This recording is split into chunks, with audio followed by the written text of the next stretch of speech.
Well, there's no way we can talk about the 2023 general elections without looking at the fallout that trailed the outcome of the election. We're preparing to swear in a new president-elect in person of His Excellency Siwaju Ahmed Bola Tinubu, who is actually the president-elect and will be inaugurated on May 29th. We'll be looking at the state of the nation as we prepare towards this great occasion. Live here in the studio with me is Rich Rose Ben Imaswe, where she's also known as Madam Love Wantinti, right here in Benin Network Center. Glad to have you. Thank you. I'm happy to be here. Okay, and of course, joining me virtually, I have two perfect gentlemen from the oil-rich region of the country in Warri Delta State. Is Honorable Prosper Iyere. He's an activist, and of course, he's one of the frontliners of the Eastern Liberation Movement. Glad to have you, Honorable Prosper. Good morning, people, and thank you for having me. Okay, right in the city of learning, okay, talking about Kaduna State, we're having Honorable Liman Samaila, who's the immediate past local government chairman of Chukun local government. And of course, he's a chieftain of the All Progressive Congress. Honorable Liman, good morning. Yeah, good morning. Okay, glad to have you join us on the show. Yeah, good having you too. Okay, let's just kick it off with you, Honorable Liman. Chukun local government have been on the spotlight for a while now. There's a part of the local government that is that have been observing coffee. I don't know what's the current situation. Let's just start from there. Yeah, all is well in Chukun local government. In my last interview with you, I told you about the developments in the local government, especially as to relating to the socio-economic development and the security situation also. It's been immensely improved, and going into this electioneering year, things have been stable. So far so good in particular. Okay, Honorable Prosper, this is the first time we are having what I term to call protest and counter-protest. We've never seen the winning side protesting or contesting an election outcome. Okay, let's just quickly see, what's your reaction to that? We've been seeing protests trailing the outcome of the election. Do you think there's something that went wrong that needs to be arranged before another election in 4 years? Honorable Prosper. Okay, well, I think are you there? It's now becoming a norm. You know, people. I mean, before the elections, after the elections, there are people who, of course, would have been aggrieved over time because of the processes that may have led to the final announcement of the winner, and the loser, of course, will have reasons to agitate and seek redress. It's a normal thing, but I hope that moving forward we can begin to learn our lessons as a country. You know, they're in court, so we can't preempt the judgment of the court, so we'll leave it at that. Okay, let's come to Rich Rose Imaswe. Looking at the president-elect, his wife have been in the political scene for a while now. Of course, she's a serving senator, though she won't be returning back as a senator of the Federal Republic of Nigeria. She'll be coming as the first lady of our great nation.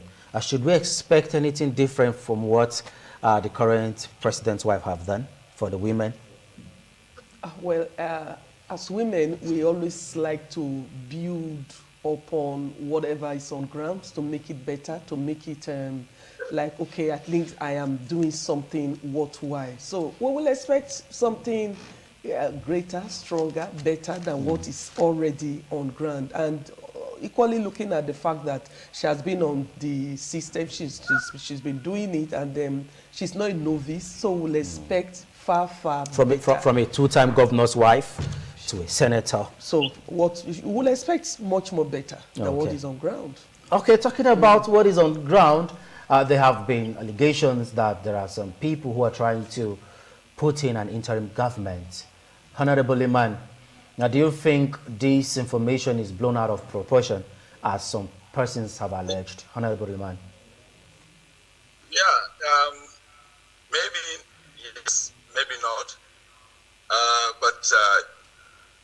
cannot really say completely that there are no traces of truth to that. There are people, of course, that are wishing that the Bola Tinubu administration never comes to life. But it has happened. Nigerians have elected him. The mandate has been given. And God helping us, by May 29th, the president is going to be sworn in. And then the administration will begin its lifespan. So I cannot say, of course, that there are not people that are wishing it never come to be, especially people that lost out. But if they are really Democrats, they should understand that in an election like this, there will surely be losers and there will surely be a winner. And a winner has emerged. As patriotic Nigerians, they are supposed to embrace the winner, congratulate him, wish him well, and support him in nation building. We don't have time. We don't have time to waste. We have to make progress. We have to move forward. And this is what I expect members of the opposition to do at this time. However, that's not to say that they cannot seek redress where they feel strongly that... hello, are you there? Yeah, we are with you, Honorable Iman. Okay. So, where they feel strongly that there were infractions in the process, of course they can approach the court, just like they've said, to seek such redress. And that would not be out of place. We are a lawful nation, we're lawful people. We've come all through the process.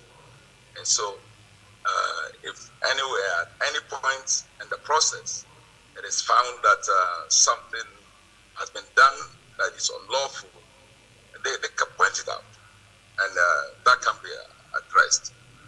But okay. So far, so good. I think all is well. Nigerians can't wait to see the Tinubu-Shettima administration come to life. Absolutely. Nigerians can't wait to see the Tinubu's administration come to light.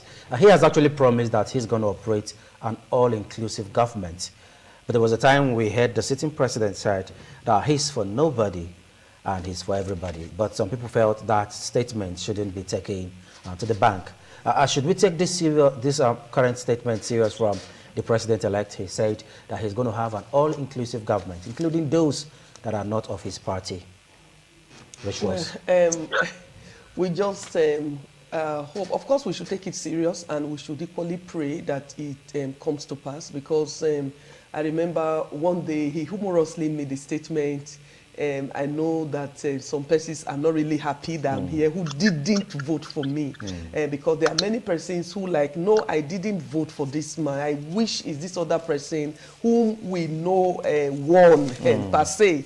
And so the grievances are there. And also, I just equally do hope that the government will equally sit up to the game, especially to see how to help carry the youths along, who many of them watched everything, they saw everything that happened, because the youths we have now, they are youths who are very sound upstairs, talk about technology and all of that, and then there was this bomber-to-bomber follow-up by the youths of everything that happened in the election. So the government will have to work hard to carry these youths. The incoming along. Government? Yes, okay. Carry them along, because they have facts. They have so much to like, no, it's supposed to be the other way. Why is it this way? So you have to work hard to carry them along. But however, matters is in court, and of course, the litigation process is on. We can't dive into that to an extent. So we'll leave that to the judiciary to determine. But let's quickly come to Prosper Iyere. You are of the Esan clan. And of course, in Edo State, we are not experiencing an election now till sometime in 2024. And there have been agitation for an Esan person to emerge as a governor. Do you think the Esans are ready to produce the next governor? I just wanted to talk about that quickly before we proceed. Yeah, very, very lovely question. I think it is an opportunity for us to speak on behalf of the Esan nation. Well, for me, I think very strongly that the Esan people peace-loving people. And over time, under review, you recall, like, as you already know, we have been marginalized in the states. Among the three senatorial districts by tripod arrangement, Esan has always been at the backlog in political discourse. And I think very strongly that 2024, of course, Edo State is doing an election in an off-season period, which is next year. The closest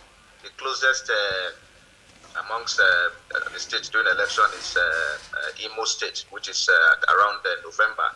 So yes, ESA is prepared. ESA is strategically positioning the senatorial to produce a refined, well-behaved, experienced, and qualified candidate that will sit in the Sadebe Avenue on behalf of Edo State. Okay, let's quickly pan towards Honorable Iman.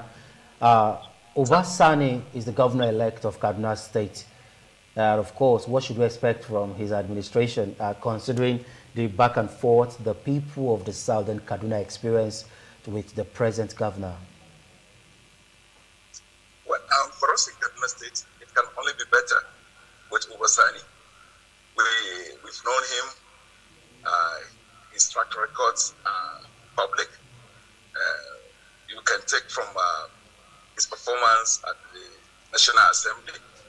He was awarded the best senator in the country by the number of bills he has sponsored and those that have become law as we speak.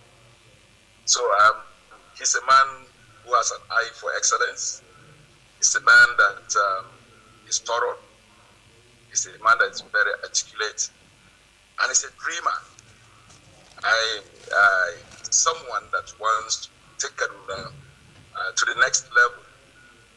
We know what has happened already in Kaduna in terms of human capital development, in terms of infrastructure, and other areas of development that the governor, Malang Nasir El-Rufai, has made a name.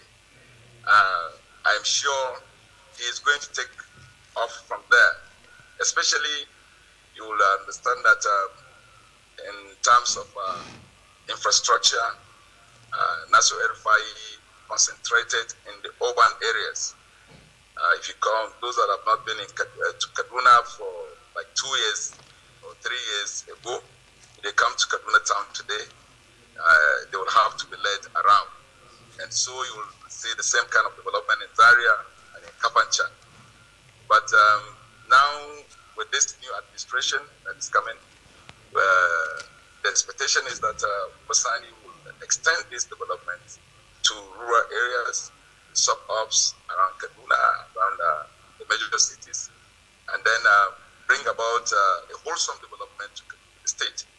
So the expectations are very high, and therefore I'm sure the moment he gets in, he'll be ready to take the gauntlet from there and move forward. Okay, should we expect a cut size in workforce like we saw in the administration of Governor Nasir El-Rufai? Come again, is it cut rate? Yes, yeah. Should we expect to see a shortfall in the workforce? We saw some teachers relieved of their duties sometime in Kaduna. Have they been reinstated? It's not about reinstated. I wouldn't know what group of teachers you're talking about. You may recall that in 2017, there was a competence test that was administered to all the teachers in the state, and those that couldn't measure were shown the way out. And in place of them, I think there were just about 17,000.